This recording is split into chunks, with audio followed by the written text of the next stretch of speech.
呢啲皺皺紋紋咧，我哋可以搽啲二裂酵母，可以潤滑我哋對面仔。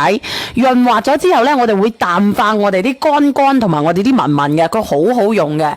你一日用一支或者兩支，喺上妝之前用一支，再加。如果你唔覺得佢唔夠濕嘅，你再加多一個霜落去，然之後再搽我哋嘅防曬就得啦。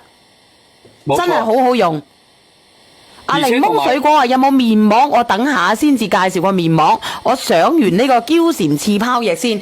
嬌蟬刺泡液呢，我上咗50份啫，係咪？59蚊3盒啊！每一支都係好靚㗎，每一支嘅質量嗱，俾你哋睇睇，入邊有2裂酵母提取物，你可以睇下 SK 乜嘢 2，佢入邊呢就有2裂酵母，主要嘅成分就係2裂酵母，佢一支支咁靚㗎啦，你睇到未啊？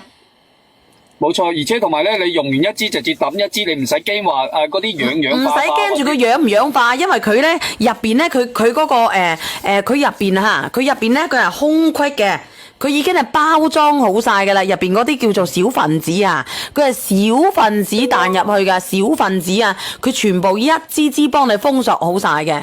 好好用，我唔係同你講，特別係我哋啲好多啲乾嘅，我哋啲紋嘅朋友仔，我哋喳淋落去，喳淋落去，朝頭早一支，晚上一支，或者中午曬過嘅時候，我哋喳淋補翻支，然之後呢，如果我哋加埋防曬霜，可唔可以帶上飛機？可以帶。